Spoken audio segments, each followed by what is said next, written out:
Hello and welcome back to another episode of the On the Sideline podcast with Jackson and Kyle. I am Jackson and I am joined here, as always, by the man who will hopefully be more entertaining to listen to the general public than apparently Chris Collinsworth and Al Michaels were. Kyle, how are you doing? I'm doing great. It's been a very long day. I've been up since 6:30 because I had the conclusion to maybe the best Formula One season of all time, which is also the first year I've been watching, and just the craziest ending ever. Um, but then some good football throughout the day, and I don't get the hate from Michaels and Collinsworth. I really don't. Mm-hmm. And as someone who's had to do the job before of analyst and color commentator. I think people take for granted how hard that job is to basically ad lib for 3 hours of a football game. I respect both of those guys. Yeah, no, I'm with you. My Twitter timeline was. I mean, don't get me wrong. I was getting a bit annoyed of the. It felt like what they were doing was, when a team starts to go, the game starts to go a certain way, it starts becoming less of a broadcast and more of like a podcast. You have to just find a way to kill that minute. Who cares? Whatever.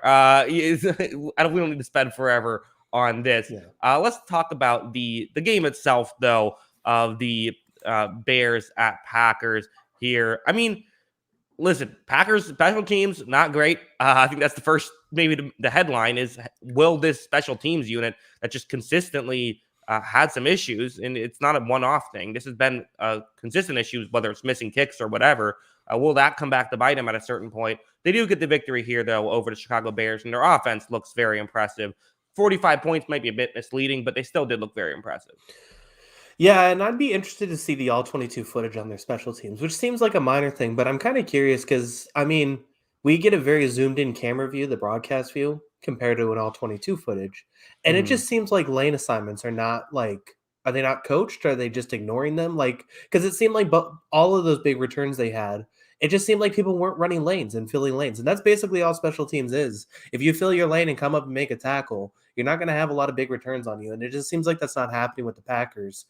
That being said, it hurt for a time, but they managed to win this game because Aaron Rodgers is amazing, Devontae Adams is amazing, and this defense played a lot better in the second half.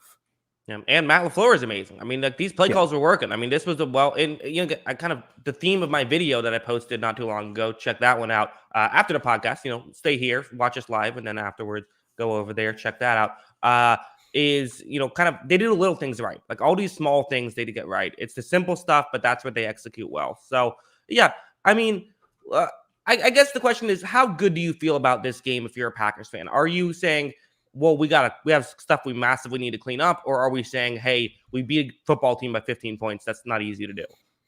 I'm lukewarm. I think I'd be, I think you can acknowledge that there's definitely things that need to improve, particularly that special teams, but also say, hey, we have probably, it's so dumb to make these exclamatory remarks, and I keep doing it every time, but it's like, hey, we have the best quarterback in football. I'm sure Packers fans are saying that. So it's like, we make some dumb mistakes, but the best quarterback in football makes up for it. So they still have one of those guys. They have one of the top 3 or 4 guys probably at this point, and he went out and looked awesome in that second half.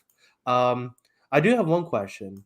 Okay. Was this the best, that second quarter, was that the most exciting quarter of a Bears game in 10 years? Ooh, in 10 years. Well, one was the 4th down and 8 game. Was that 10 years? That was within 10 years, right? The week 17.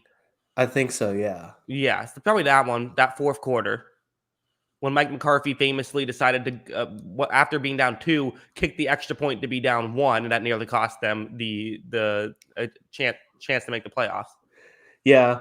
Yeah, that was incredible stuff, though, watching those two teams go back and forth like that. What was it, 45 points in the second quarter? That was some fun stuff. But, I guess on the Bears side, Collinsworth actually said it after the pick 6. You can get away with a couple turnovers here and there against some teams. You can't against Green Bay. You really just can't get away with turnover, especially costly turnovers like that. Green Bay is number 1 in the NFL in giveaways. They've only given the ball away 10 times this season. And you're just not going to win football games when you give them the football. Yeah. We also look Luke Brown. Kyle got to relax this weekend with his team on a bye. Meanwhile, Jackson probably got a heart attack watching his Bucks. Yeah, we'll get into that in a second. But yeah, but fair. No, I agree. I mean, it's just one of those weird games where there's so many like how many plays were there where like you look at the EPA and it's like a 5+ point swing on it. There was like at least like 5 of those plays, which like it's rare that a play of those will happen. So that just kind of made these things unique. But yeah, I mean, interesting game. And for the Bears, I guess, Fields is looking inconsistent, which is better than bad. So I think that's probably a step in the right direction. Yeah, there are some flashes. Hmm. There are some throws that made me hold my breath a little bit. Sure. But I actually I kind of thought, liked how I saw from what I saw from yeah, Fields. I'm interrupting you, but because I'm a horrible co-host. But I kind of like what I saw from Fields here. I thought that he, as a whole, I feel good. If we're talking about the needle moving in which direction, it's moving in the positive direction for me. no, I agree. I do think Mhm. there's some explosive plays, and I really like that. And he stood up to this defense and made some plays and kept his team in it for a long chunks of the game, which I was impressed with. There's always things to improve with a rookie quarterback. I think we can admit that. But I definitely saw some good things. The funniest thing, I was watching this game and I was thinking like, wow, the Bears are going to win this, and Matt Nagy's going to save his job out of it. And Right. then it's like the Packers are just long conning us at this thing. Yeah, not quite sure that's going to end up working out that way. Let's move on. Let's talk about the Bills at Buccaneers. This overtime thriller, kind of a crazy stat. The Buccaneers have now in 5 straight home games led at the half by at least 20 points. That's kind of a insane statistic, and it's even more insane that one of these games now goes into overtime. I mean, you know, I'll lead this off because this is my team. I mean, there was a lot of at the first half. I'm already, saying let's get tickets to the Super Bowl. This is fantastic. Things are going perfect. But that's just not how it worked. And even when I was watching the first half, I was kind of saying like, okay, things are all the bounces are going our way too. The Bills aren't this bad. Things are working out well. And I was actually probably going to have to come on and defend the Buffalo Bills. I don't have to do that because they defended themselves pretty nicely. They end up obviously forcing overtime here. Josh Allen, you could argue there's inconsistency. I think Josh Allen carried this team that did not have a lot going for it. And I also think one maybe fascinating thing about this is the running game, even though they didn't carry the ball too much. I mean, only 7 running back carries in this, but kind of just having a bit more handoffs. What it did, I felt like, and this is kind of that underrated thing of when you just drop back and pass, they didn't have a handoff in the entire first half. It allows the pass rushers to simply just rush the passer. They don't have to worry about anything else. When you start running the ball, it just gives you a little bit of extra, okay, this is what we can do. Yeah. Yeah, it was an interesting game, and I thought that's a good point because, they were getting after Allen in the first half, and I think that was a big problem. I like that they started running Allen a little more, even though he took some hits that I was, a little scared if he was going to get up Yeah. on, but, he ended up being fine. He's a big guy. But, I thought Allen was terrific in this game, especially the second half. I thought it was kind of Brady was terrific in the first half and okay, I guess, at best in the second half, Hmm. maybe bad. Um, and then I thought Allen was okay in the first half, mainly because I didn't think he got a lot of help. And then in the second half, he was terrific and put his team on his back and almost won the game. Um, I thought it was a really fun game to watch. I thought it was terrific to watch Buffalo come back and show some fight. Because let's be honest. If they looked lackluster in this game for the whole game and lost this game by 20, I'm probably coming onto this podcast concerned. You know, Hmm. I say this is probably a playoff team, but what is the ceiling of this team? Is this team going to win the AFC? I don't know if it's even going to be in that consideration. I think that they proved that they can still compete with anybody in the league. They came back. They had a chance to win it. Some close calls didn't go in their favor. But the Bucks did what they had to do. They put up a 20-24 in the first half and did what they had to do to win it. Yeah.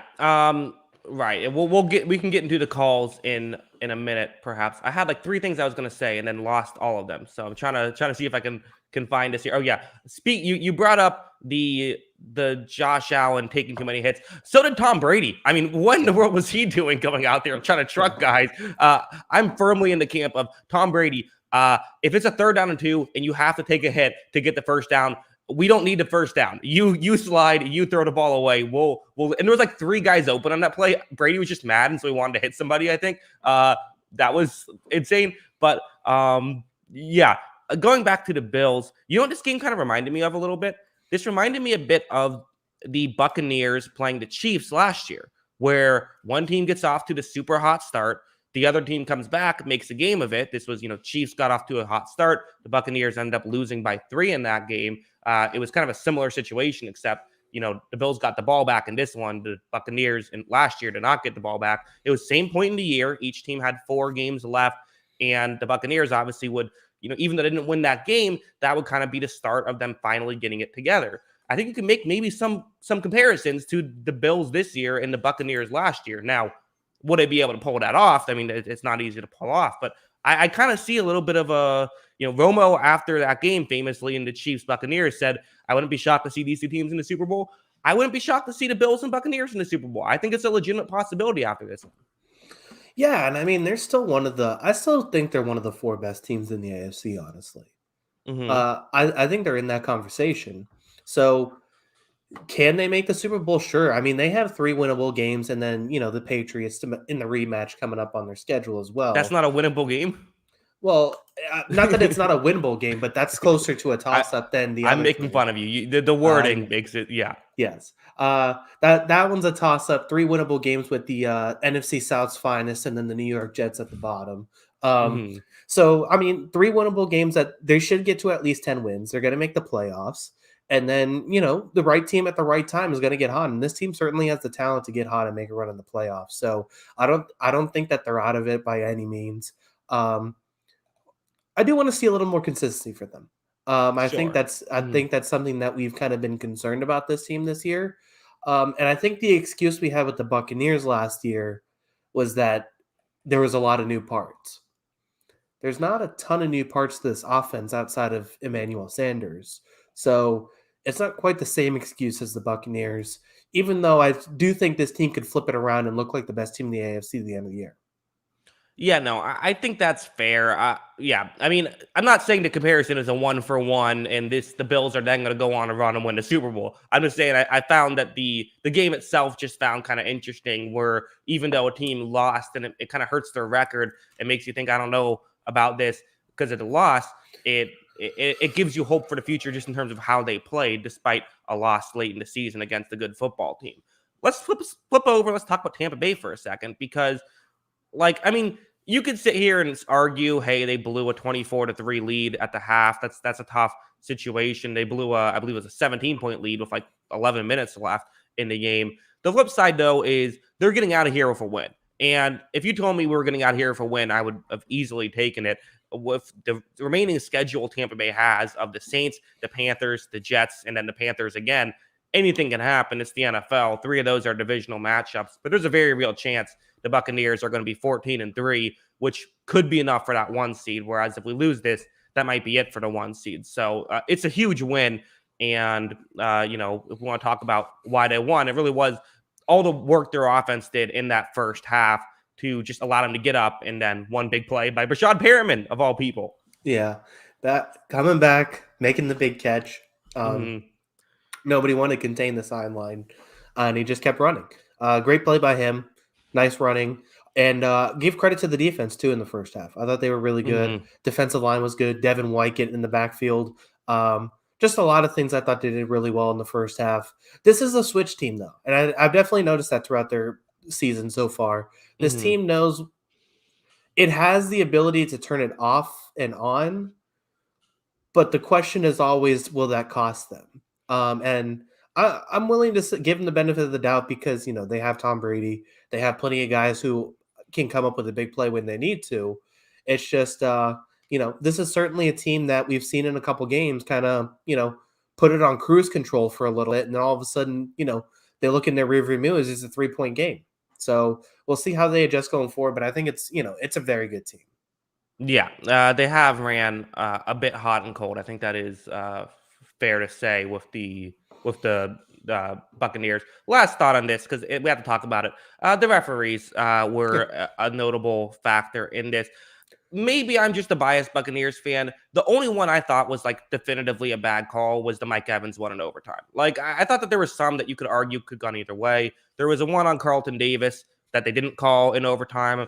To me, it looked like the ball was behind Diggs. I don't really think that they rarely call those a penalty unless if on that little contact, unless it's like clear. But again, I'm a Buccaneers fan. If I was wearing a Bills hat, I probably would be saying the opposite. At the end of the day, bad calls are a part of the sport. But what did you think about this? The referees in this one? I didn't think Davis. I didn't think the no call on Davis in the end zone was a penalty. I thought the one on Diggs in overtime was a penalty. I thought he grabbed his left shoulder. I don't know if Diggs would have gotten close enough to the ball, but I've seen less catchable balls be thrown for flags. Sure. And then, like you said, I didn't think the Evans one was a penalty either. They got the flag on that one. I thought Evans pulled him back into him and kind of baited that pass interference call. It was a James Harden play. Yeah, exactly. So that's, I guess, two out of three, I thought, probably went against the Bills there. Yeah. Although, again, what I'll argue, and again, I've been consistent about this. I never blame the refs, whether it helps my team or hurts my team, is the Bills won the coin toss in overtime. Like, what would you rather have? A couple pass interferences go your way or winning a coin toss in overtime? But one element of luck in football we're okay with, and one element we're not okay with. So the way I kind of always view this is like football is an inherently fluky sport. Sometimes you get the break, sometimes you don't. Yeah. Yeah, I mean, I still thought the Bucks did enough to win the game, so nothing I want to take away from it with saying the refs cost the game. Right, but figure we shouldn't mention it given that it is a narrative. Let's move on. Let's go to how about the other overtime game? Niners Bengals here. Kind of similar game with the Bengals a little bit being kind of like the Bills of this scenario of like you fought back. You had this great comeback to force overtime. You led in overtime. I wonder how many times we've had a team lose after leading in overtime. Was not enough. I mean, for the Bengals, the good thing is like Jamar Chase. I couldn't believe he only had 77 yards in this one. It felt like every time I looked up, he was catching a big touchdown or at least a big play of some sort. Joe Burrow was just spectacular in this one, over 10 yards per attempt and a pair of touchdowns to go with it. But the Niners end up winning kind of on the strength of, I feel like Kyle Shanahan's coaching a bit in a 151-yard day from Kittle. What was your thought on this game? There were two superstars in this game to me. Two absolute super duper stars that I noticed on the field right away. That was Joe. Yeah. Okay. Jimmy Garoppolo. No. And I was going to say, and also Jimmy Garoppolo. He was both. No, Kyle Juszczyk was one of them, but sure. Well, he was the third one, but the two that I noticed, two that stood out on this field in this one were George Kittle and Joe Burrow. I had to look up the numbers after the fact. I felt like any number I saw for receptions on George Kittle would have been too low. I felt like he should have had like 37 catches in this game. He was incredible in this game. He took this game over, it seemed like at times, and it just seemed like whenever they had a third down, George Kittle was catching the ball. It was an incredible game for him. Brandon Ayuk made an incredible play down the sideline to get that touchdown, at the very end. I thought both offenses were pretty good in this game. I like, despite it, it wasn't a shootout by any means, but I thought both offenses did pretty good in stretches in this game, did a lot of really good things. It was interesting to see this comeback. I thought, 49ers came out to a really good start. The Bengals start chipping away. Joe Burrow had like 5 or 6 throws that I'm like, oh my God. Just incredible stuff from him. Just, San Francisco got it done at the end with that last drive.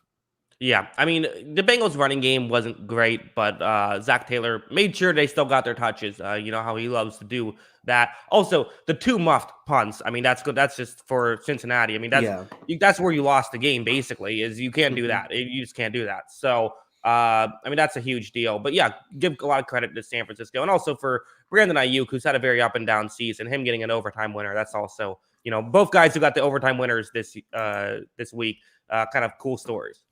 Yeah. I was they were both awesome in this game. Chase was awesome too. I really liked, he almost had an incredible touchdown catch too. Just dropped. I did have a question for you for this one. This was an interesting thought because I don't know if either of these two teams are Super Bowl contenders. They're both very good and very fun teams. Is if I could give you, say, I could just give you X amount of dollars and you can invest stock in football teams. Okay, I like And this. I'm giving you a stock for 5 years. Mm-hmm. Would you rather invest in the Bengals or the Chargers? Bengals are the Chargers or Bengals and the 49ers? No, I want to talk about the Bengals and the Chargers because I feel like there's a lot of Okay. parallels. Give Yeah. me the Chargers because I trust their head coach way more. I think the quarterbacks you could argue one or the other. I probably would lean Herbert, but you could argue Burrow. I wouldn't like fight you on it too much. But I think I like the coaching staff for the Chargers. I like their front office better, and I just trust the direction that they're going. Plus, they have a ton of cap space next year. So give me. I think the Chargers. I almost tweeted out that I think the Chargers should be the favorites for the 2022 NFL season because like the resources they have going for them next year, they're in a good position. But both of these teams, I mean, you get the star quarterback, the rest kind of follows. Yeah. I agree. I think it's interesting conversation though. I'm excited for both of these teams. But yeah, we'll talk more about that when we talk about the Chargers because obviously they had a game today too.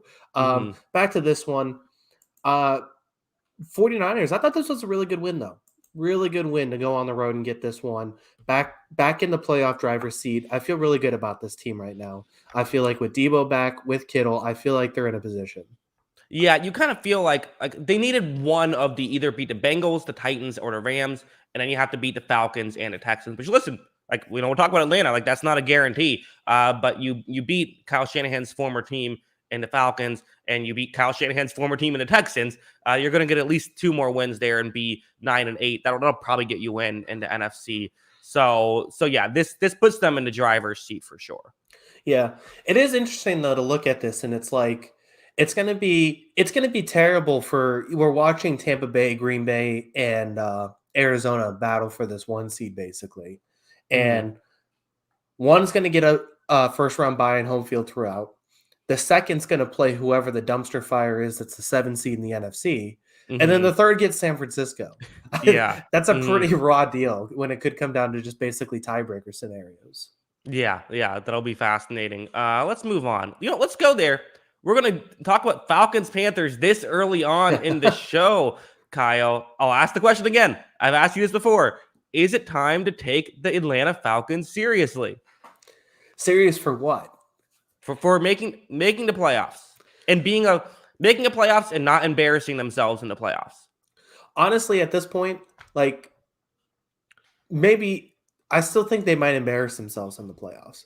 But Uh-huh. making the playoffs, I mean, I'm not discounting any of these teams. Like Right. I was looking at this list and I'm looking at I mean both of these conferences right now are just a mess for the 7 seed.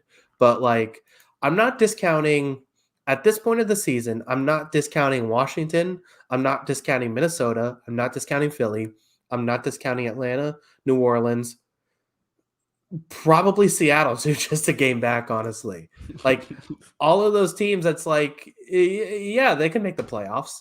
I don't think any of those teams are good. I wouldn't trust any of those teams. But yeah, they can make the playoffs. This is definitely one of the arguments for why did we need a 7 seed in the playoffs? Because I don't think any of these teams are really that good, and they're kind of a mess at times. But yeah, I mean, I think Atlanta can make the playoffs.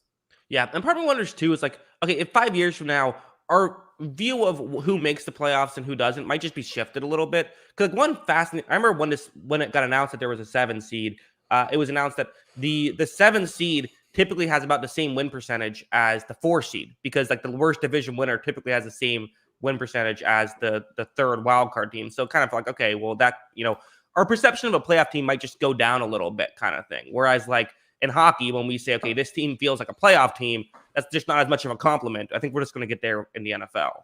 Yeah.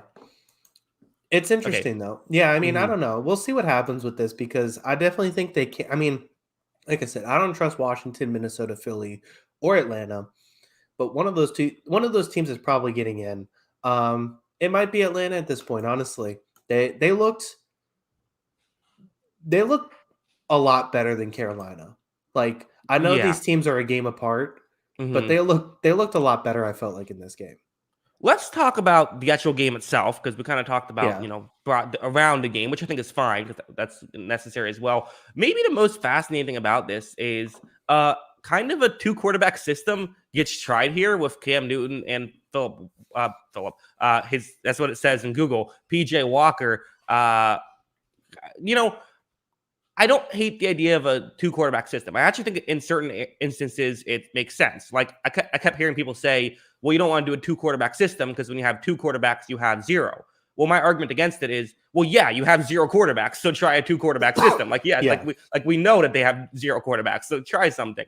But it felt a little bit like they're just randomly throwing different guys in there. I didn't fully understand it. Yeah, I mean, this whole situation. Did we even talk about this Panther stuff? Like, it got really weird where they had the whole bye week. They had a bye week last week, but they waited until the Saturday before their bye week to fire. They had an entire week to decide to fire their offensive coordinator. Basically, no, they did it on Sunday, I believe it was. I think it was during footballs when they fired him. Yeah, so they had an entire week, decided to fire their offensive coordinator and give the new offensive coordinator a week to prepare for this. I don't know what was going on behind the scenes, but this is how it's interpreted. It's just a really weird situation. I mean, in all honesty, this offense looked like a mess at some point. I don't think Cam was good in this game, but at the same time, even in these last 2 weeks, I don't think he's gotten a lot of help from this team. When McCaffrey, this is, we talked a little bit about the Saints with Kamara. This offense without McCaffrey, like, it's just not appealing at all. Like, we really put these guys like DJ Moore and Robbie Anderson on like some sort of level that they're just not at to me. I don't think they get open consistently enough, honestly.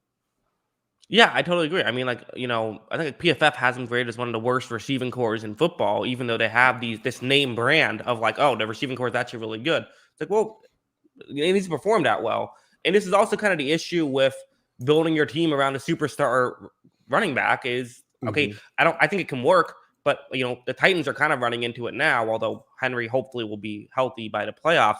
But like, if they get injured, which happens a lot more with running backs than with like a quarterback position, you're in a tough spot. So it can be done, but kind of a tough situation for the Panthers. Flip side, here's a question for you, Kyle. You like to put me on the spot all the time here on this podcast. Why don't I do it for you? Okay. Ballpark figure, how many millions of dollars, if you're Atlanta, do you offer Cordell Patterson a year?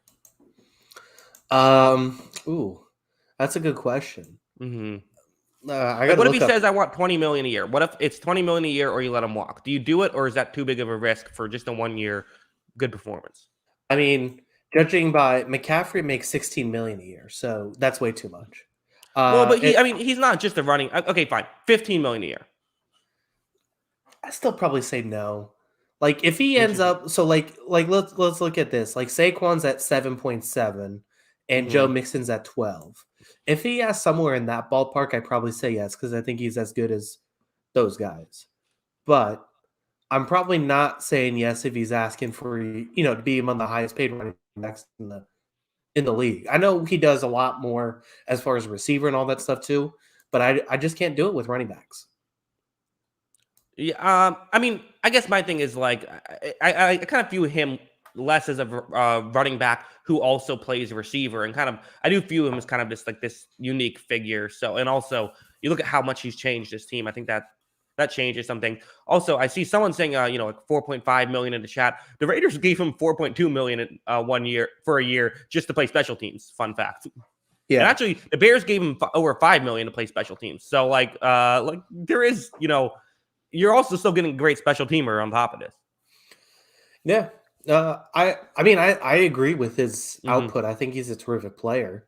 I just don't know if I'd offer him top tier dollar for a running back, I guess. This offense is completely different when he's on the field, though. I mean, like we saw the few weeks he was out, it changed everything. This team they can move the ball when he's out there. He only had 2 catches in this game, but just the impact he has on the field, I think changes everything for this team. Yeah, especially, again, in a system that knows how to use a guy like him, that's worked out, kind of saying, hey, we have this guy who's elite at certain things. Let's just have him do those certain things instead of trying to make him a slot receiver like other teams in the past tried to do. Kyle Pitts had some touches as well. And Matt Ryan continuing his good season that doesn't look good on the box score. Yeah, I know. He's been solid. It's going to be crazy if this team makes the playoffs. Like, I honestly wouldn't believe it, but it's what if they won the Super Bowl? That won't happen. If they, Well, that'll never happen because it's the Falcons. yeah, I know. If What that if? How about this, happens, Kyle? You get the 7 seed, Buccaneers 2 seed. We get another Brady versus Falcons. This time in the playoffs. I don't even think the Falcons would watch. They would just be like, "I'm done. We got the Uh-huh. Braves. That's all I need right now." Yeah, they would respectively bow out, let the 8 seed Seattle Seahawks make the playoffs instead. Let's move on to another one. Let's go Ravens Browns here. This is one where I mean, there's several things to talk about with this one. I think probably the headline is the Lamar Jackson injury. I don't know how serious that is, but if it is serious, I mean, the Ravens are dead if it's serious, I think. I mean, again, I sort of talked about how when I made my predictions of like every single game, I had the Ravens missing the playoffs, and that was with Lamar Jackson still in there because they still played the Packers, the Bengals, and the Rams, and the Steelers, who they lost to last time, although I had them beating the Steelers this time. Tough loss for the Ravens. They nearly came back and won. They kind of needed that comeback. They got an onside kick. They had the ball down too, just couldn't get it done. Couldn't get that fourth down conversion. And I don't know what to make of this Ravens team. I mean, they're just banged up. Part of me just feels like you just got to give it another year. You just got to say, hey, it wasn't our year, and hopefully 2022 is better. Yeah, sometimes the injury luck just doesn't go in your favor, Mm-hmm. and there's nothing really you can do about it. It just seems like that might be this team this year. Well, the Jets too, but the Jets weren't making the playoffs at any point. Hot take. But yeah, so Mm-hmm. yeah, I mean, it just seemed like that this team, like you said, it's just bad luck for them. There were some good things in this game, but there was also some bad things. I thought, you know, Tyler Huntley is, I think he's decent for a backup. I think he's Mm-hmm. decent. I thought he did some good things in the second half. Some of it was kind of like softer coverage, but at the same time, he made some big time throws and he put his guys in position to make catches. I thought Mark Andrews was really good in this game, and Rashad Bateman came up and had a big game too, making some big Mm-hmm. catches down the sideline. So I think there's things that I like about the Ravens, but yeah, I mean, I think I saw it's a sprained ankle, but at the same time, if Lamar misses weeks, I don't know. Like, I just don't think this team is going to win if he misses weeks. Honestly, I just don't think Mm-hmm. it's possible. Yeah, I mean, like if this felt like I know it would have been a crazy comeback, but it also kind of felt like a blown opportunity by the Ravens not being able to finish off here because and like I agree, I thought Huntley did some things very well. He took a couple sacks that were bad, like even on that final drive, like he took just a bad sack. It's like he needs to. He does some He's really weird stuff. yeah, he's so elusive. So like you hope that the good kind of outweighs the bad, but it just doesn't always work with that the way it does with Lamar. Yeah, I do remember a couple plays where it's like he didn't really know where the pressure was coming from, but he knew there was Hmm. pressure, Hmm. and it was like behind him. So he worked his way back out of a clean pocket into pressure. It was weird stuff, but Hmm. he also doesn't have a lot of game experience, so you can't blame him for that. Yeah. Um, but yeah, I mean, I just don't think, yeah, with this team, with the injuries that they're dealing with on defense, that Huntley can win them enough football games to put them in the playoffs, honestly. So, yeah, I think they're in trouble. On the Brown side, Hmm. I thought it looked really good for a half. I thought they put things together. I thought Baker looked decent in the first half. The second half was a little more tumultuous, but, they put themselves in a position to win this one, and you got the W. Yeah, Mayfield had a bad interception in this one. With that one wasn't great as a whole. I thought he played fine. I think Donovan Peoples-Jones had one of the catches of the year. I don't know how he managed to make that catch and get his feet in bounds. That was absurd. And then I thought that for the Browns, it's like uh, it's still just a bit off. They're still not quite what we wanted them to be, and I think I would like to see them against this banged up Ravens secondary be able to do a little bit more than they did. But you still get the victory, so it's hard to complain too much when you get a big division win. I mean, this keeps them in it. They needed this win to stay alive. They played the Raiders, who are reeling, but they still played the Packers, the Steelers, and the Bengals. I feel like three of those, I feel like they have a solid chance to win. Everyone they have a chance to win, but none of them are gimmies. So good one for the Browns. Yeah. Yeah, at 7-6 now. Hopefully they can get Kareem Hunt back healthy. I mean, that'll be a big piece. But Mhm. yeah, I mean, overall, I thought, they played a pretty good game in this one. Nothing really you could take away from it that was bad. Yeah, I agree. Let's let's kind of, go to another similar game with the Cowboys taking on the Washington football team, aka the Balls here. This is another one. Okay, it's like, okay, Dallas is going to win. They jump up 24-0, and then all of a sudden, I mean, just an absurd interception by Dak Prescott to basically just force the Washington football team to be back in the game against their will. But the Washington football team was not able to really get much going. It was kind of the Cowboys defense that won this. Taylor Heineke threw one interception, and God bless him, he tried for more. He was doing his best to get more than that. They ended up still turning the ball over 4 times in this one. Washington did in their loss to Dallas. Yeah, I mean, I'll be honest. I thought Dak sucked in this game. Like, honestly, just it definitely wasn't a game he's going to put on his highlight reel. I thought he was really bad in this game, but thankfully for him, the quarterbacks on the other side of the ball were a lot worse. So, like you said, they're really the defense for Dallas, I thought, played really well in this game. A lot of Micah Parsons hype for Defensive Player of the Year. I don't think he should win Defensive Player of the Year, but he's doing some really good stuff, and he's really impressive. 2 sacks, had that forced fumble, obviously, that led to the touchdown, too. He's basically locked up Defensive Rookie of the Year for me at this point. I mean, he's got the narrative from being drafted early, and I thought he's really put in the performances this year, too.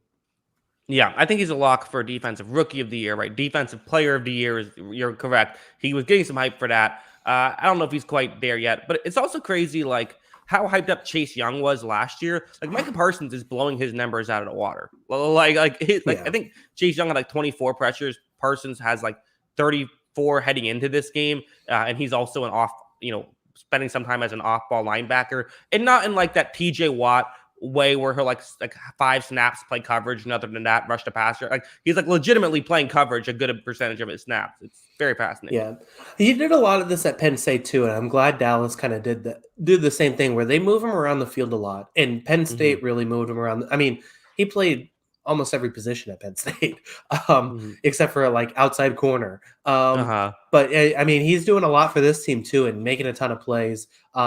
He's I still think he's got some work as a linebacker, but you definitely see the pass rush capabilities there too, that he can kind of be this jack of all tools player. And the coverage part of linebacker is definitely the hardest part to adjust to in the league.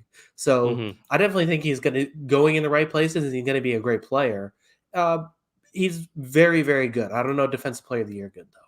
Yeah, so we have a chat. Casey says, who's honestly been better this year on defense than Parsons? I think Jonathan Abram, right? Jonathan Abram, incredible safety. Yeah, I mean, it doesn't get better than that. I mean, Myles Garrett. I think Myles Garrett's been the best defense player this year.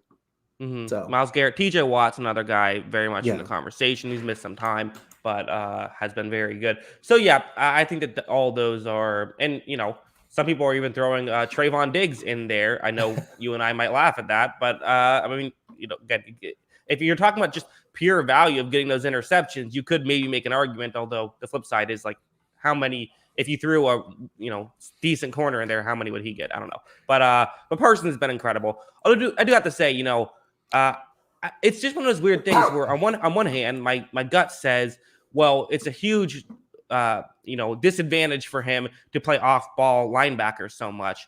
But part of me also does kind of feel like, well, so one of his sacks in this game was him getting to go up against a halfback and beating that and getting a sack that way. So there is that kind of advantage as well. I would still say it's a net disadvantage, but there is like that kind of, I think about that as well. I don't know how I factor that into this whole situation.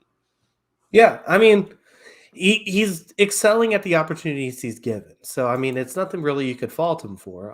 I just think right now there's better defensive players in the league, but he's been terrific. He's done everything you asked for him this year, right? I mean, you can't complain about anything he's done.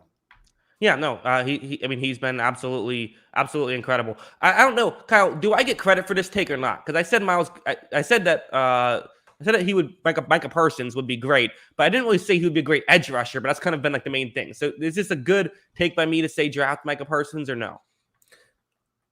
I don't know. Like, I don't know if I get credit for it or not. I don't think so. My gut says do you get credit for saying the best defensive prospect in the draft is going to be good? Great. I mean, I felt like everybody basically rated him number 1. Kind of. I guess so. But I know one guy who didn't like him, and he was a Cowboys fan. And I just, I mean, I think I thought he was the number one guy, but I mean, the Jalen Phillips take, that's looking good. I'll take credit for that one.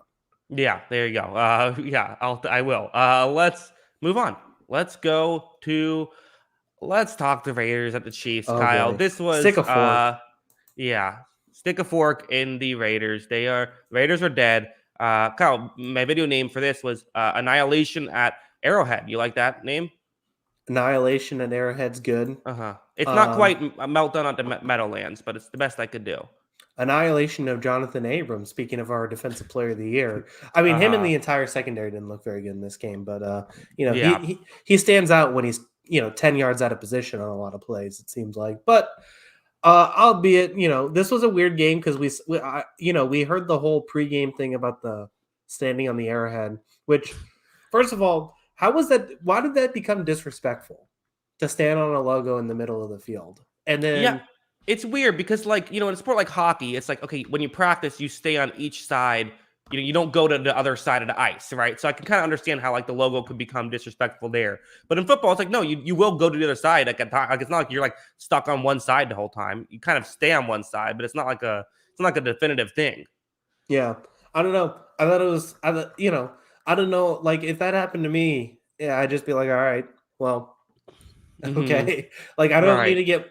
I don't know. Just very weird, but they were motivated out of it, and the Chiefs looked motivated. They played some great defense in this game. Started off with the scoop and score, and Hmm. it was basically over from there. There's really nothing else to talk about. Yeah. I mean, the whole standing on the sideline thing, obviously it's not a great look when you do it and then you get crushed 48-9. But like, do I think You that don't mattered? recommend doing it and losing by 39. Yeah, but I also think like I don't recommend losing by 39 regardless. Like I don't know how much I don't think the Chiefs were like going in saying let's just have some fun, and then once this happens, that's when they got angry. Patrick Mahomes over 10 yards per attempt. That's nice to see him have a good efficient day, which we've kind of been lacking a little bit. Tyreek Hill did get banged up. I didn't check the what happened there, but regardless, very good win for the Kansas City Chiefs. They do look all the way back, even though an element of it was they got a little lucky in certain turnover type plays, but part of that is their own doing as well. They turned those turnovers. Yeah, this is still an easy win for them. That Patrick Mahomes guy might be pretty good after all. Yeah, We had our doubts this season. Um, this defensive line for Kansas City is becoming a real problem for people, isn't it? Like Frank Clark has been a little revitalized. Melvin Ingram has become a key cog to this group, and Chris Jones is hmm doing his thing. Um, I mean, as far as front four and secondary, this Chiefs defense is performing like one of the best at those two groups right now. yeah, which is basically football. I mean, other than like Yeah. two players, like that's yeah. I mean, a big chunk of this has been just you're letting Daniel Sorensen do what he does well, which is just put him in the middle of the field. Don't make him cover a guy, and just he can run over and he can try to make a big play. Which like when he's trying to actually play man, he's not good at it. They've cut that out of their game, and that's been a huge improvement in them being able to have some success. And like I know they love having Tyrann Mathieu be that guy instead of like, but you got to play to your not only sometimes you want to play to your player strength, sometimes you got to play against their weaknesses, and that's what Kansas City has done. And they've just been covering so well recently, and Yeah. I think it goes on coaching. I mean, it's crazy to think firing Bob Sutton has to be the best decision that has ever been made in football, right? It seems like it because whatever. I mean, it's Uh-huh. working. So yeah, I mean, they're just doing some good stuff. I really like the secondary right now. I think it's really fast. I think it's athletic. I think they make a bunch of plays on the sidelines. Um, and I think it's a really impressive group right now. I trust this Kansas City Chiefs team. I mean, they're definitely I would say one of my two favorites for the AFC right now. Yeah, them and the Bills are your two picks. No. Yeah. But yeah, very fun game for the Chiefs side of things. The Raiders, I mean, this is just again, it's disappointing. Obviously, it's the league is better, I think, when the Raiders are good. But granted, how would we know? Because that hasn't happened since 2002. Yeah, honestly, it's a rough spot for them. Hmm. They start. What did they start the year? 5-2. Now they're 6-7. Something like that. And then they started 3-0. I think they're basically 1-5 since then. So yeah, it's a bad spot for them, and it just doesn't seem like. I mean, this offense is completely different when Waller's not out there, and it should go without saying. But at the same time, it looks horrible at times, and it's fantastic that Hunter Renfrow looks good. But you can only take so many 4-yard catches before it's just like not efficient anymore, right? Yeah, I think so. Also, Luke Brown says Jackson's channel is good when the Raiders are good. Oh no, my channel's bad now, I guess, Kyle. Yeah, it's over. It's over for you. Yeah, all right. Well, you're gonna have to give back your plaque. I guess so. They'll come and take it. Let's move on. All right. Well, that's it for the good game. So let's get into what we can make out of the rest. Let's go here because I think there's more maybe external stuff to talk about with the Jaguars at Titans. So things are going well for Urban Meyer, huh? Would you fire him? Like, if you were in charge, would you fire him based on everything this season? Yeah, like why not? Like, why keep him? Like, what's he done well? Like, yeah, get rid of him. Whatever. I don't know. The quote after the fact was pretty funny. That like, if there's a source, he's going to lose he's going to be unemployed like right away or something like that. It's like everyone's going to be lining up at his door saying they were the source. Like, get me out of here, please. Exactly. And this I don't know. This is a really rough situation. I don't think I've seen anything get so ugly so fast. It's not even like it's not even year 2. It's incredible. It's not even year 2. I mean, he's approaching like he's trying to get like I don't know like the Ben McAdoo or Bob McAdoo. Why am I breaking on his name? What was McAdoo for the Giants? What was his first name? Ben or Bob? They both work. Well, I know Bob McAdoo from the NBA way back in the day. Maybe I'm getting, I don't know. Him, like Greg Schiano of Tampa Bay, the Tampa Bay Buccaneers, like he's approaching that Ben level McAdoo. of just, Ben McAdoo. He's approaching that level of just like, what in the world is going on? Hey, bright side for the Jaguars, Laquan Treadwell, not their leading receiver this week. Marvin Jones had 2 more yards than him, moving in the right direction. Look at that. It's a huge comeback for him at this point. Incredible stuff. Yeah, I mean, has there been a head coach fired in his first year since Steve Wilkes? No, but that was only a couple years ago. Yeah, Steve Wilkes has had a rough go at it since he lost the Jaguars job. Wait, maybe I'm thinking of someone else then. Who was the Cardinals guy with Josh Rosen in his first year? That was Steve Wilkes. Yeah. Okay, maybe I got confused. Right. No, yeah, we're on the same page then. He was defensive coordinator for the Browns for a year, lost that job in a year. Okay. And then he was the defensive coordinator for Missouri after taking a year off. And Missouri's defense immediately plummets this past season. I don't know if he's going to be retained. Okay. So yeah, I mean, I don't know. I think he's probably gonna lose his job. I guess here's the real question I have: should you bench Trevor Lawrence at this point? What? The guy's just getting killed. He's literally getting killed in the backfield. Like, no, you should not bench Trevor Lawrence. You should not bench your superstar quarterback because he got sacked. He got sacked 3 times in this game. No, Trevor, this is an insane take, Kyle. I don't know. It seems like he's getting hit a lot more than that. I don't know. It just seems like a bad situation. He's regressed in my eyes in a lot of these games. I don't think he's playing very well. And, last thing you want to do is have him get hurt. Here's why you should not bench him. Next week you play the Texans. The week after you play the Jets. You start him those 2 weeks. Maybe when you play the Patriots, then you bench him. Those 2 weeks you're playing Trevor Lawrence. Okay, so if he throws 6 picks in the next 2 weeks against those teams, do you bench him then? Why? What are we gaining from that? I don't know. I mean, what are you gaining from him throwing 1 billion interceptions? Well, hopefully he learns from his mistakes and doesn't make those bad decisions anymore. I guess. I mean, I don't know. I feel like we're just so ready to see these rookies play, but at the same time, like, are we just setting up bad habits? I know people are killing me on here, but yeah, I like this X in the chat. Kyle, shut up. Just Jackson owned this bum. Okay, relax, X. I appreciate you checking out this channel. Maybe don't need to be insulting the great podcast co-host Kyle. Do you think maybe the better move would be instead of to bench Trevor Lawrence to bench James Robinson again? Yeah, I mean they could do that. I mean, in fairness, 6 carries. What in the world are the Jaguars doing with this? Of like, somehow this didn't stick out in my head, but like Trevor Lawrence throws 40 times, James Robinson runs the ball 6 times. Like, what are we doing here, Jaguars? Like, I know, like, granted, 6 carries for 4 yards, but like, this is just, it's a complete dumpster They had fire. 8 carries for 8 yards. Yeah, one was Trevor Lawrence and one was Carlos Hyde. The other 6 were Robinson. Yeah, I don't know.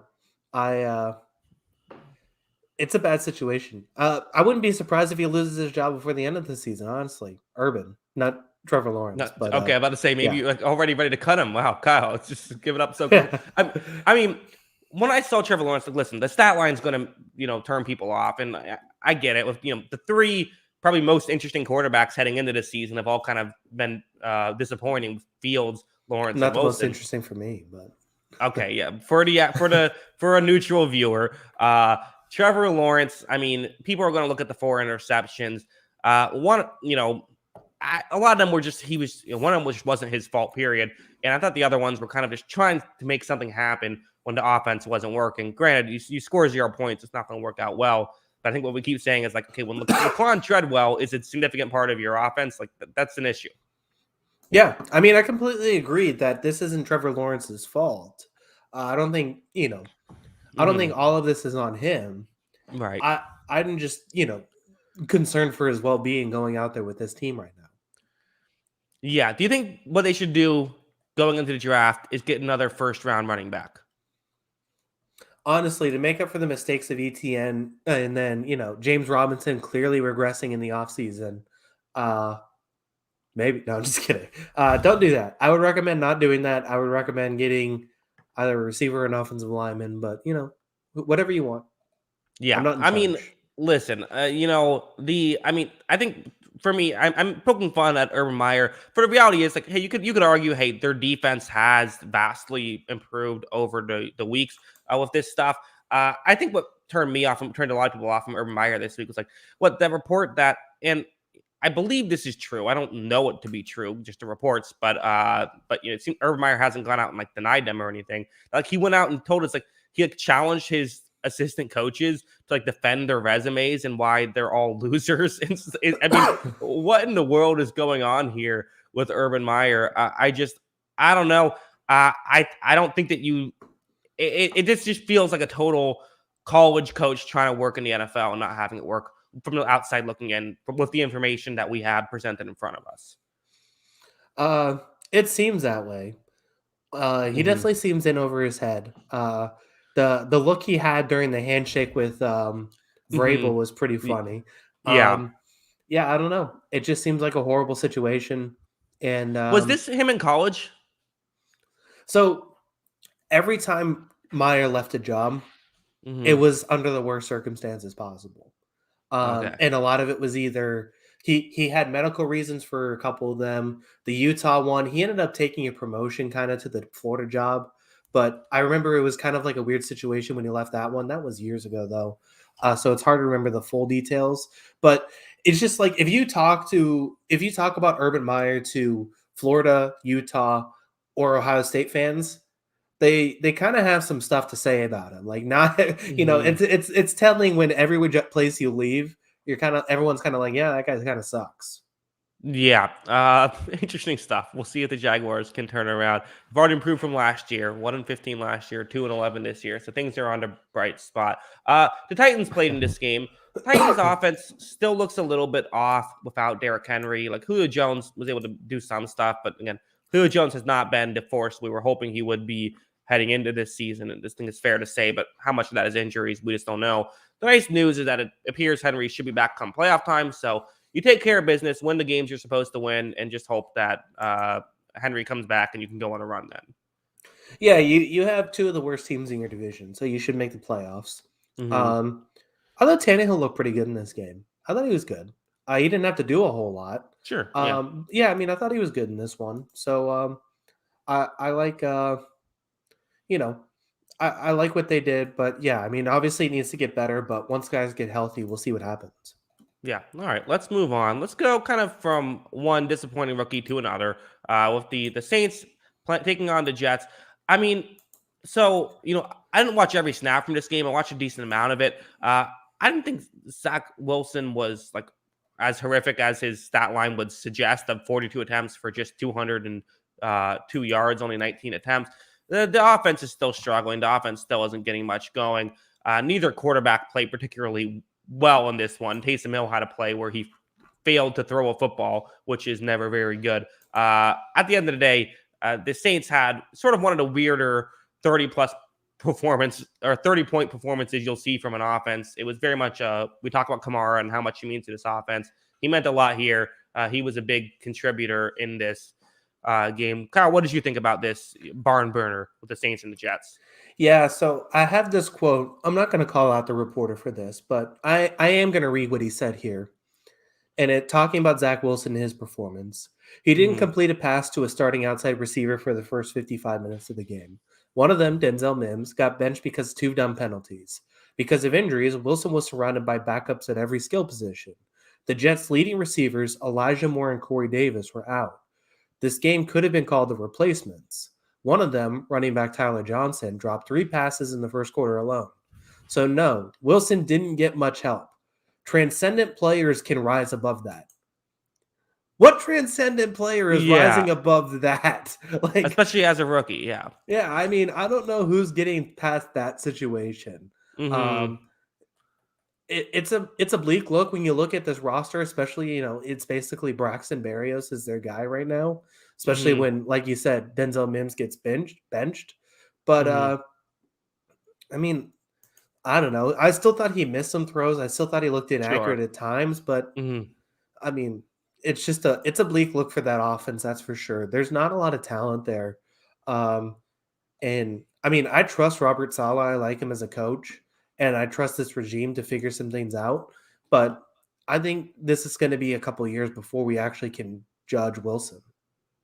No quarterback has ever looked good with a garbage receiving core. 0. There has never been a single one who has looked good with a garbage receiving core. We've seen some look good with a not great receiving core, but Tom Brady had a poor receiving core his last year in New England, and that's why only 2 teams gave him a contract the next year, because of that exact reason. When you have bad receivers, you look bad. That's just how it works. So listen, I know that we like to look at these young quarterbacks and try to figure out, they're going to be, good or bad. And it's something I've been guilty of in the past. I probably was too hard on Tua after his rookie season, all that stuff. But the idea that Zach Wilson is a bust or anything. And the same thing, I keep hearing Gardner Minshew had better stats as a rookie than Trevor Lawrence is. The goal isn't to have the best stats as a rookie. The goal is to become a transcendent, talented player. And that the hope is that you can surround a talent around all 3 of these disappointing star rookie quarterbacks with Wilson, Lawrence, and Fields to get them to become that in the near future. I agree. I agree with everything you said. But yeah, I mean, it's going to take some time.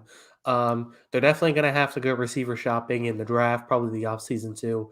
Get some help into this building because, yeah, I mean, it's a bleak look right now. And you just can't – I mean, lesson learned, you can't win with Corey Davis as your number 1 option. You just can't. Meanwhile, as your line is, the Saints also played in this game. And I like when the Saints run the ball, especially when Alvin Kamara is in the backfield.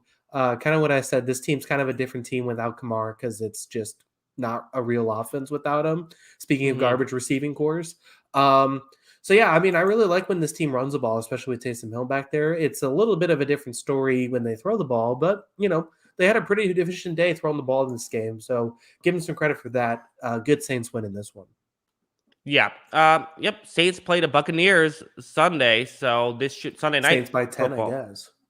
Yeah, clearly. I mean, we got to Buccaneers. We got to throw that game. We know how this works. Lose to the Saints twice in the regular season. That's the pathway. Yep, pretty much. So Bucs are going to throw the game. Yeah, should be smart. Let's move on. 4 games left. Let's keep the rookie quarterback trend going. I, for one, welcome our Davis Mills overlord here as he had a competent game against the Seahawks defense. Granted, maybe that says more about the Seahawks. Granted, that definitely says more about the Seahawks defense. And also, Davis Mills was 14 for 14 for 150 yards. Like since then, he went, his total stat line was 331 yards on 49 attempts. So it was really a hot start and then kind of just, coasted for the rest of it. And also Davis Mills. So this is the move. It's anyone out there who's about to get drafted into the NFL, maybe doesn't have a ton of talent.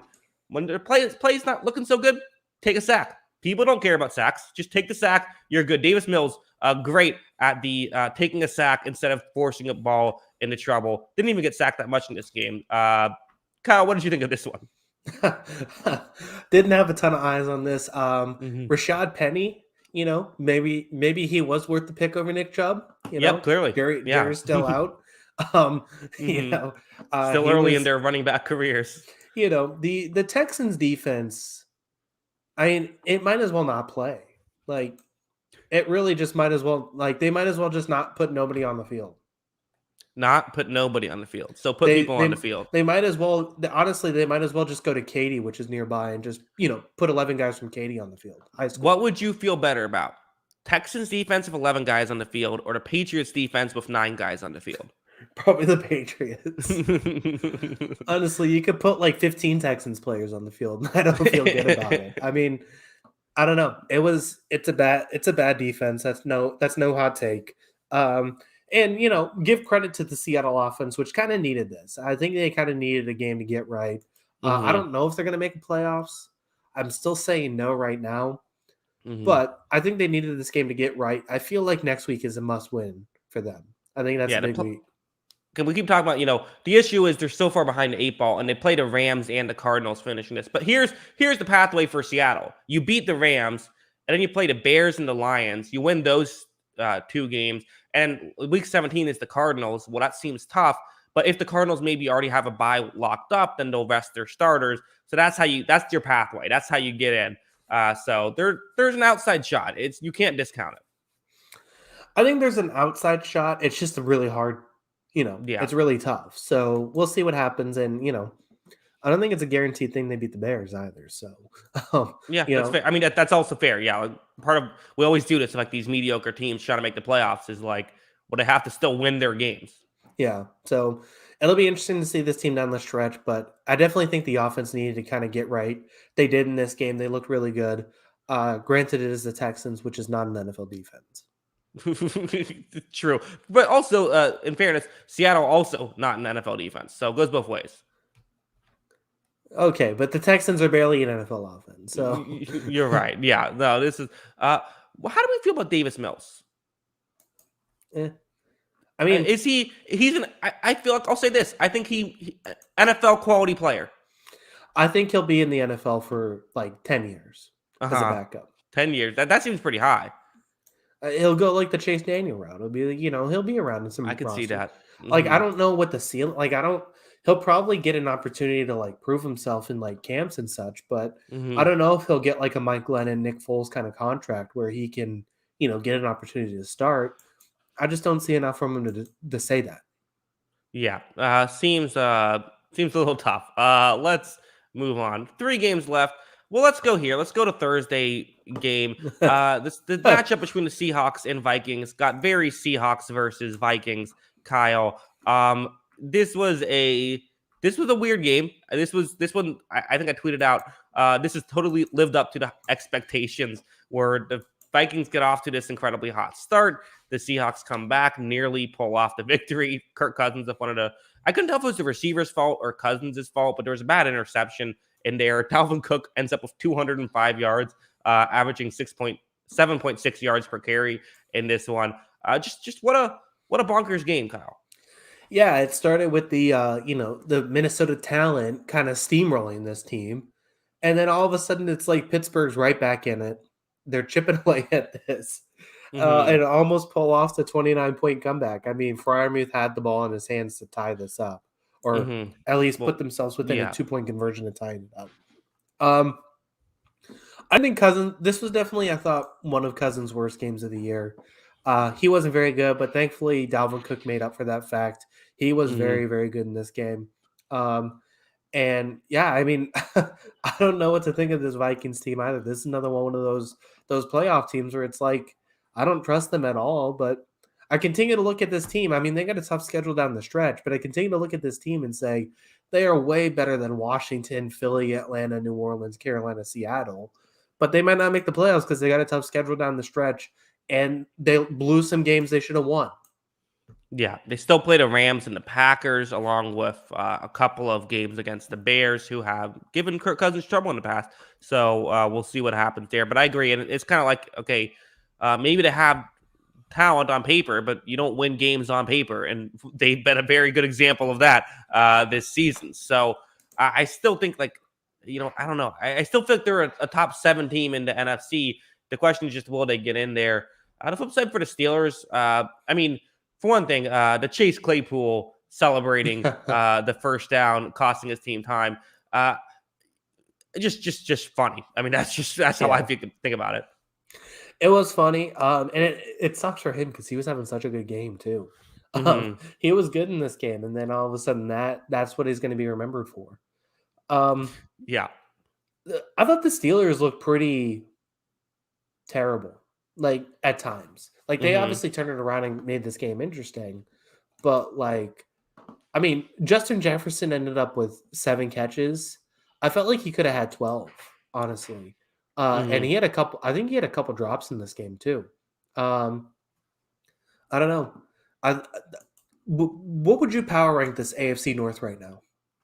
Ooh, AFC North. So give me. Wow, that's an interesting one. I mean, you could argue. So, okay, so AFC North. Look, so the Ravens are 1, the Browns are 2, the Bengals are 3, and the Steelers are 4 in terms of their record standing as of it stands right now. Are we saying that Lamar is healthy or hurt? Let's say healthy for now. I think it's just a sprain. If it's just a sprain, let's say healthy. Okay, I think you give me a healthy, but again, part of it too is like, okay, even if he's healthy, like, even if he can play, like, is he 100%? But you give me 100% Lamar. I think I maybe still go Baltimore 1 just because I like Lamar Jackson. You know what? I actually no, because I picked the Browns early. Give me the Browns 1. I think maybe give me the Browns 1. Give me the Ravens 2, give me the Bengals 3, give me the Steelers 4, but maybe the Bengals should be 1. Like, I think you could argue any of those top 3 teams should be. I'd have to really think about that. They're all close. The Steelers suck. They're 4, but the other 3, I think you could really argue. The Steelers suck, but at the same time, they got Mike Tomlin. They figured this stuff out, and I don't know. Like they're kind of in these games, they still lose too, and these last 2 games have been really close, and I think Ben's looked pretty good in the second half of these games. And it's like, is he going to be able to pull out enough magic in this?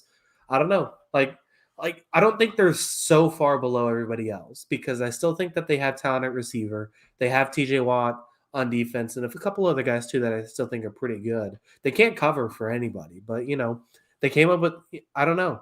It's really interesting. I still think that I don't think they're out of it still. And I think that's the craziest thing because I felt like talent-wise, this team should be out of it. I'd probably go right now, Bengals 1. Bengals 1. Fascinating. I mean, their defense has been so inconsistent, though, Cincinnati. Yeah. And the Browns' offense has been so inconsistent, and the Ravens are just injured. Like, the Ravens are, like, they've been consistent, but they haven't been consistently great because of all their injuries. So, yeah, I think that here's what I'll say is I think the Ravens, Browns, and Bengals are all the same caliber of team if Lamar Jackson is healthy. I agree. It's interesting.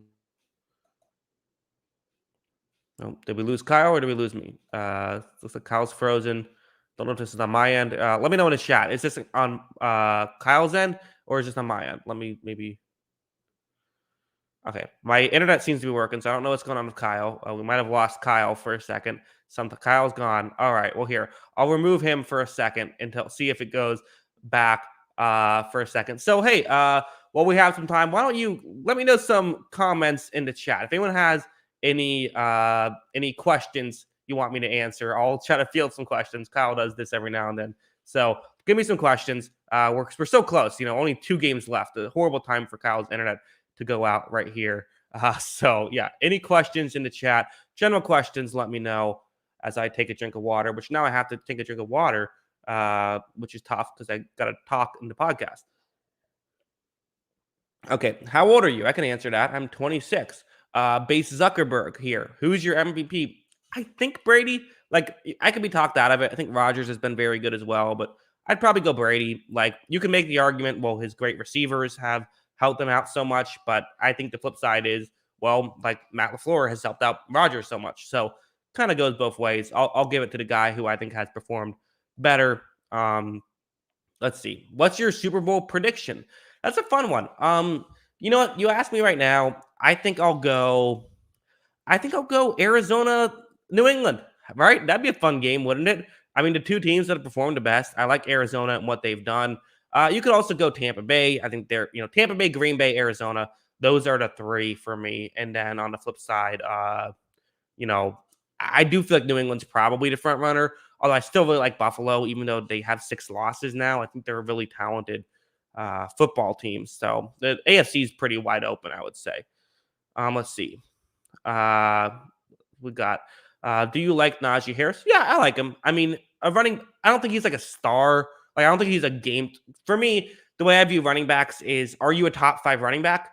And if the answer is yes, then pay you, give you a bunch of money. If the answer is no, then you're kind of replaceable to me. To me, I don't think he's shown he's a top 5 running back, but I like him. I think he adds value for sure. Rams plus 2.5, yes or no? I mean, I like at 1.5. I locked up the Cardinals, so I like the Cardinals. I think they're a really talented team. As I said, I'd give them in the Super Bowl. Let's see. What else do we have? Oh my God, so many comments. Trying to get through them. Stokes, defensive rookie of the year? No. I like Stokes, but no, he's not defensive rookie of the year. Luke Brown, why does the NFL? That's a good question. Let's see. Trying to get through some of these chats now. I think so. Who's winning offensive rookie of the year? This is fascinating, right? Because the way I've always kind of viewed offensive rookie of the year is I don't think it should go to positional value. I think it should go to just who's been the best rookie relative to their peers. So, like, in that case, you probably should give it to Jamar Chase. Oh, I think we got Kyle back. Let's see. Kyle, can you hear me? I can. Okay. My internet died. I don't know what happened, so I'm finishing this from my phone, just trying to get to the end of the show. Yeah, it was a tough time. We only have a couple of games left. I felt some questions. Let's get to the final 2 games, and they're not even really that much worth talking about. So the Lions lost to the Broncos, as to be expected. Kyle, you're a big Dan Campbell guy. Defend your man here. They were bad. They were bad in this game. I think, didn't Jared Goff had like -1 yard at the end of the first quarter or something ridiculous like that? Like, there's really nothing you could say about this team to justify this. This was a bad performance. The Broncos were a way better team, and they looked like it. So, yeah, I think that's fair. Are the Broncos think about the Broncos? I know that you could say what you want about what they've done against like good competition, but they've took care of business. Like, when they've had a game that they should win, they've won those games. I agree. I don't think that they're. I guess are they the litmus test for a good football team? Like, if you beat the Broncos, you're good. Yeah. And if you lose to them, you're probably bad. Like, they're just like right that. smack in the middle. I think that's good. Although that would mean that the Chargers are bad, but that's maybe one of the and so are the Cowboys. But okay, couple of exceptions. Yeah, I mean, they've beaten some good teams. So yeah, I mean, I don't know. This is another team that I don't really trust, but they have an identity defensively, and they do it well. And then they just work on not making mistakes on offense, and that's basically their game plan. Yeah, Bengals, Broncos, I don't know the lines on this. I don't know if they're out yet. I think I would bet the Bengals are going to be favored on the road. That doesn't seem obvious to me, though. Maybe I'm showing some of my cards heading into the preview show. I could see that going either way. Yeah, I could see that as a toss-up. I don't think I think when their defense is fully locked in, I think they're tough to defeat.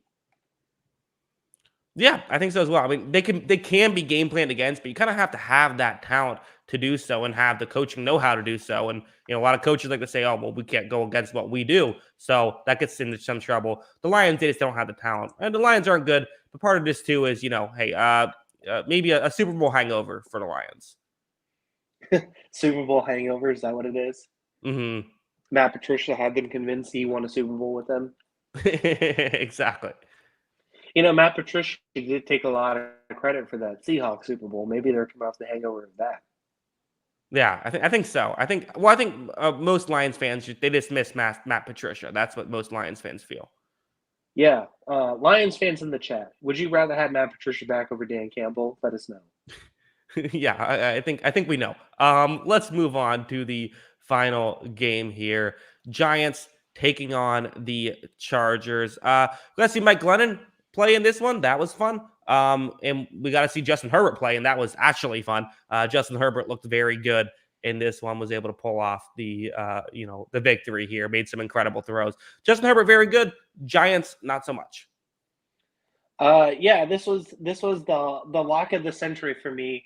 Covered with ease, not a worry at all. Man, some of those Herbert throws were ridiculous, weren't they? Yeah. Yeah, I thought there was more going to your question, but yeah, I mean, yes, they were incredible. Yeah, I mean, just when he's on, he might be the most exciting quarterback in football. Even more than Mac Jones? Well, second, but yeah. I mean, just some of the stuff he can do though is just out of this world. He proved it again in this game, and did what he had to do to win this one. This is kind of what we wanted to see from the Chargers: beat up this team. Yeah, I agree. This is exactly that. And I mean, the Chargers, they're a fascinating team because they've had their ups and downs. Like they lost to the Broncos, and I think at that point we thought like this is a tough loss. Like you had lost to the Vikings a couple weeks earlier. You barely beat the Steelers in that kind of wild one. You barely beat the Eagles. How good are you? They then have now had back-to-back impressive performances, blowing out the Bengals, who a good team, and then blowing out the Giants, who are a bad team, but still you beat them handedly. So they play the Chiefs Thursday Night Football. Anything could happen. I could see either one of those teams pulling off that victory. That should be a great Thursday night game. Well, and the Chargers just beat them too, or they beat them earlier in the year too. So I think it's an interesting matchup. And I do think they do some things that can disrupt the Chiefs, especially with their defensive game plan. But Chiefs are playing better football right now than they were earlier in the year. So we'll see. Yeah. And the Giants, I mean, we could talk about them if we want to. I have nothing to say about the Giants. I have no comments on the Giants. I was kind of in the same boat. Like, what is there to like about this team? Like, what does a Giants fan look? I guess so. I was trying not to make a comment. Like, and honestly, I picked this game thinking Fromm was going to start. It ends up being, not Fromm. But like, I watched this. Like, what would a Giants fan turn on a football game and say, I'm really excited to see such and such? Kadarius Toney on the bench. Yeah, I mean, basically, because he never plays anymore, I guess. So right. Yeah. That's one of the more. The Jets are hilariously bad. The Giants are just kind of forgettable. Wild stuff going on. Wild stuff going on in the teams that lie and say they play in New York. All right, Kyle, that is our show. You have to go, given the fact that you are, using your phone. I hope you're not using too much data here. It's all good. I have unlimited data, Okay, big baller. nice. But my phone is at 15%, so, okay. Was hoping for the best here. Made it do. My internet's been out the last couple of days. I don't know what's going on with this thing. Not quite as bad as AT&T, but I'll have to, figure out what's going on for Wednesday. Yeah, well, I mean, nothing's as bad as the Texans defense better than AT&T. I don't understand how AT&T can get away with it.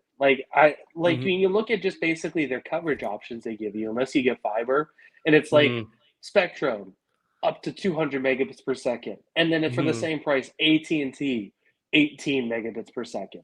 I'm like, who's signing up for this? Like, who willingly wants to do this unless it's your only option? Like, it's complete robbery. Well, and then I get AT&T, and it's like, and if you want, you can sign up for this $15 a month, where we'll give you a direct line to a customer service representative. It's like, wait, what? I have to pay for customer service? This is I thought this was included. Yeah, it's lunacy. I can't believe that they offer that. That's easily the worst internet service. I feel bad. No, I hate if my apartment complex allowed anything else, I would easily do that. All right, so just making sure we never get any AT&T sponsorships. That's what we do here, Kyle. I'm sure AT&T was about to offer us one. Yeah, there you go. Yeah, absolutely. Kyle, let them know where they can find us before we head out. Yeah, make sure to follow us on Twitter. That is at Jackson Kruger. Make sure to follow me at @ByKyleGrodin on Twitter. And then make sure to follow the account page. That's at On the Sideline JK. That's at On the Sideline JK. Yes. Thank you to everyone for watching. We do appreciate it. Kyle, how high do you keep your fan setting on? This is the medium setting right now. Medium setting. It's been chilly the last couple of days, so I had to turn it down.